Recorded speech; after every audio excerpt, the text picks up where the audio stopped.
say anything. And so they're just like, look at that butt. And I look up and I go, yeah, put a penis in that butt.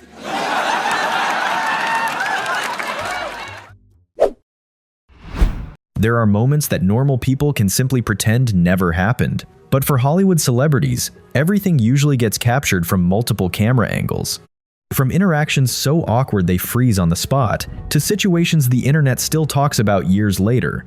And these are the moments many celebrities definitely wish they could never watch again.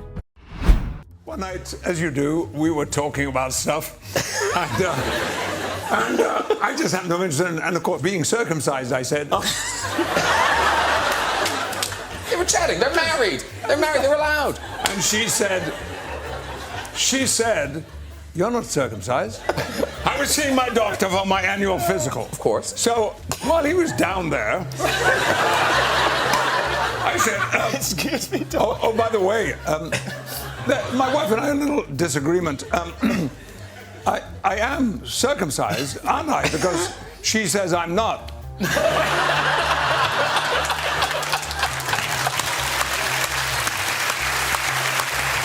And so I make a bet with my buddy. I'm 17 years old. I say to him, I'll bet you $1,000 that someday I will go on a date with Jennifer Aniston.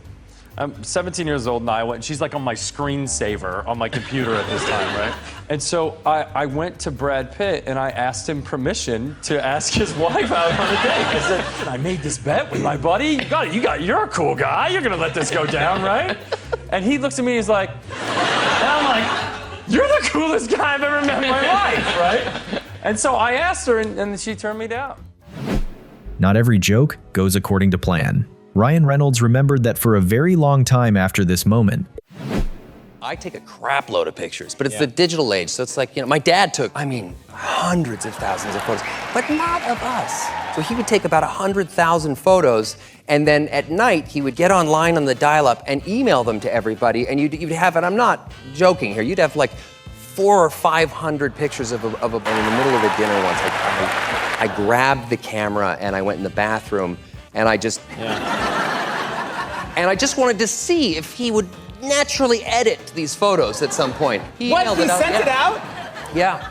So I think there's one day, I hope it doesn't happen, but there's a penis picture of mine floating around somewhere. Well, guess what? Yeah. We found it. I told my mother this the other day, and she thought it was hilarious. I said, when I was 15 years old, my first girlfriend cheated on me. I remember making a decision that nobody would ever cheat on me again, and the way I was going to do that is by being the biggest actor on earth, right? So there's been this weird psychology that I've always felt like if my movies are number one, my life is going to work out great. Huh. And like, so that's just you funny. shared that? Joey Diaz clearly has no problem talking about his toilet issues, but Gordon Ramsay looked painfully uncomfortable, and his reaction is exactly what made the moment even funnier. You eat a lot of bad food.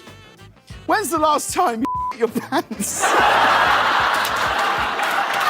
You are a successful, you are a Michelin star chef, one of the greatest exports Britain's ever had. You are married, you have 4 beautiful children. When was the last time you your pants? He's going for it! 3 or 4 takes in, and Mitch, our boom operator, I'm gonna go snake out on this one. I'm gonna go naked. Yeah. And he's like, oh gosh, I don't know. I was like, too late. And so I went trow down, and the reaction was awesome. And it's the one they used. It's the one they used.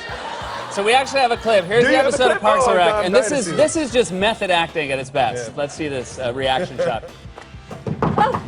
Baby, I'm back. Thank you so. Wow! Oh! Why are you naked? Oh! Sometimes the most embarrassed person in the story isn't the one telling it, and Chris DiStefano's father seems like the kind of person who simply does not care about anything at all.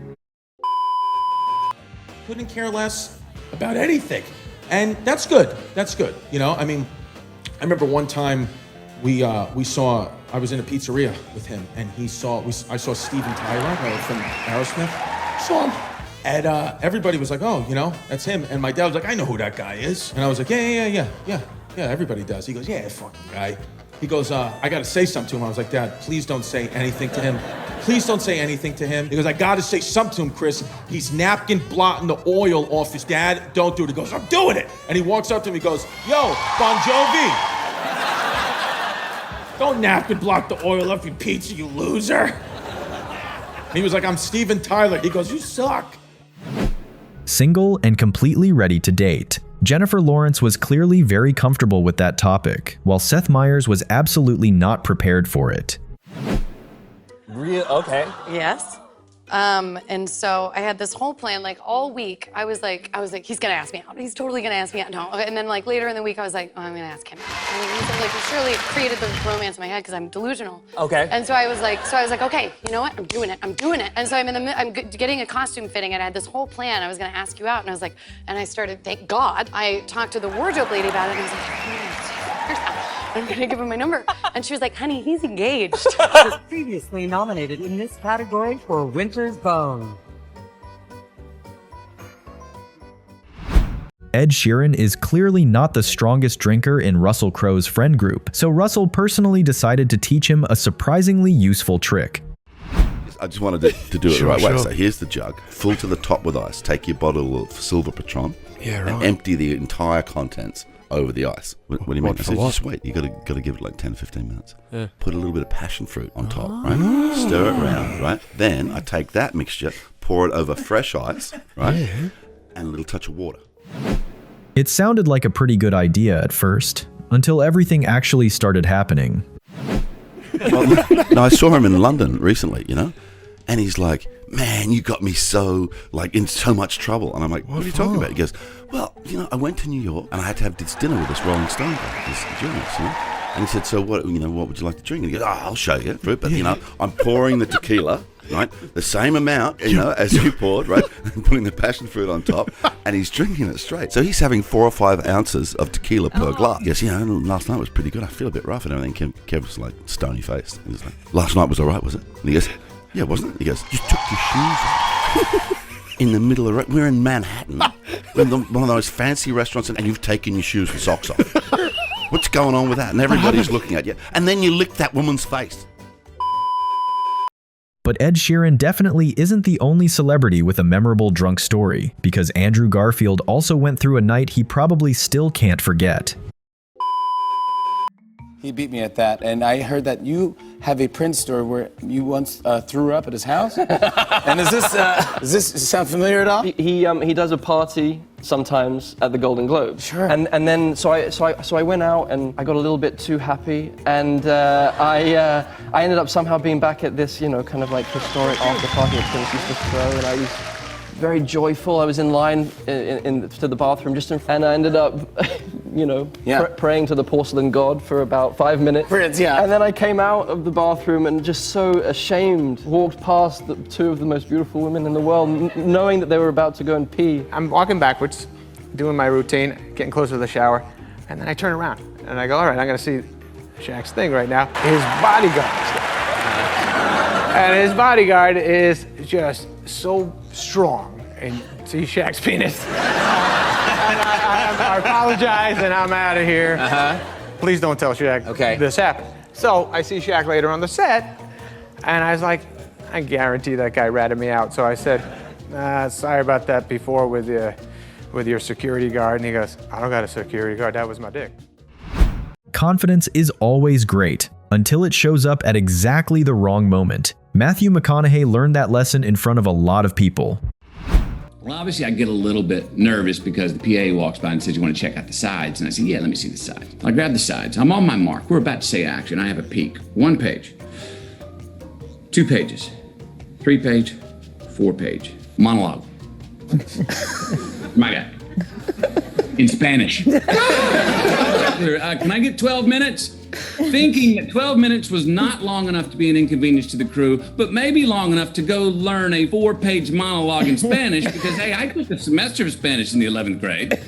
Well, it was not long enough to learn 4 pages in Spanish, and I went back and did the scene. I've never watched it. I'm too embarrassed to, but I learned that day. You've got to prepare to have your. And on the way home, we got on the bus. And while we were waiting there, my stomach started hurting. Flavors, but the worst thing was the cheerleaders were crying. That's how bad it smelled. They were sitting in front of the bus going, Wait a minute, he's changing flavors. One of the teachers yelled out, oh my God, he's changing flavors. In a conversation, if one person feels absolutely no embarrassment, then you become the embarrassed one. And Ellen DeGeneres' facial expression pretty much explained the entire situation. Oh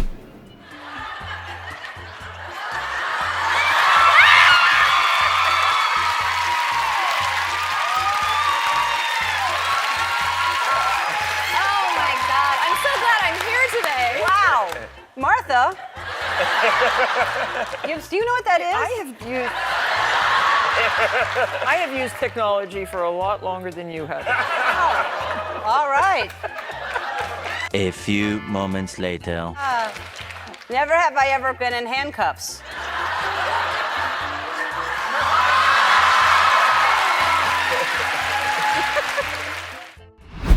The honeymoon phase can make people do some pretty ridiculous things.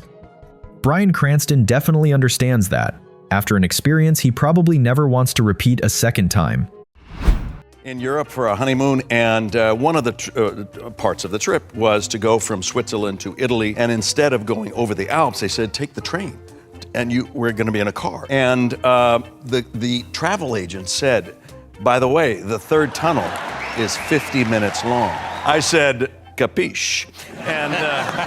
And all of a sudden, within a short period of time, I start seeing the features of my beautiful, and I'm thinking my eyes are getting acclimated to this. Yeah. Yeah, you're ahead of me, aren't you? Within seconds, wham! We're out in broad daylight. And my gorgeous wife says to me, those three words you always want to hear. Get off me.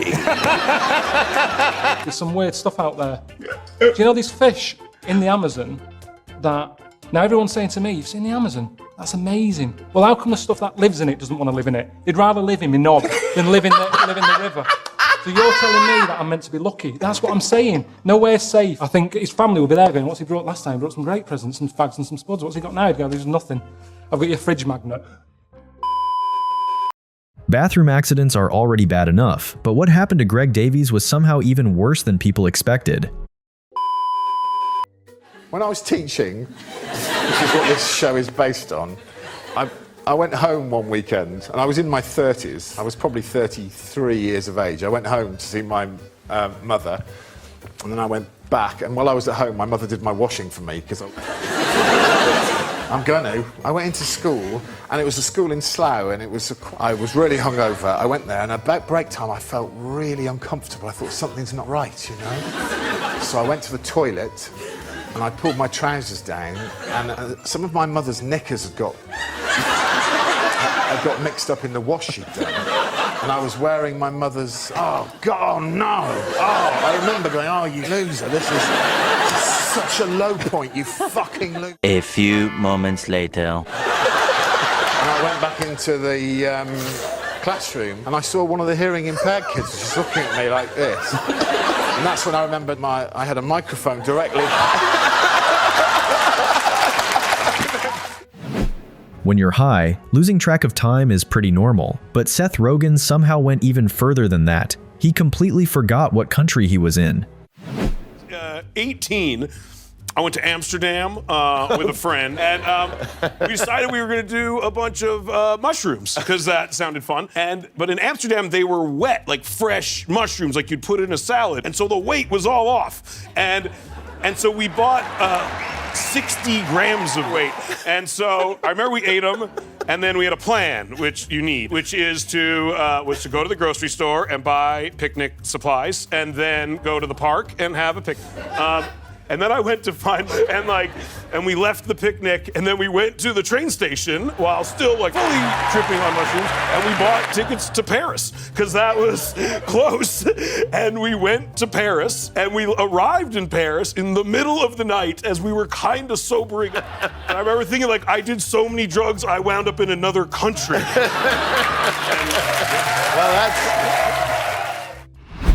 And maybe no story in this video ended more awkwardly than How High auditioning story from Joey Diaz, because he had to leave before he even got the chance to read the script.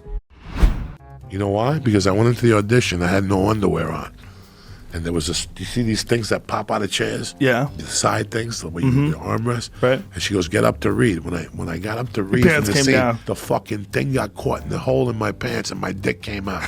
All three women sat there and I go, did you see the egg roll? And then I lost them for sure. They even told me, they go, you got the job. As I was walking down the street on Fox, my phone rang. My agent goes, go back, you didn't even read. I didn't even read, and they called my agent and said, we love this guy. I went back.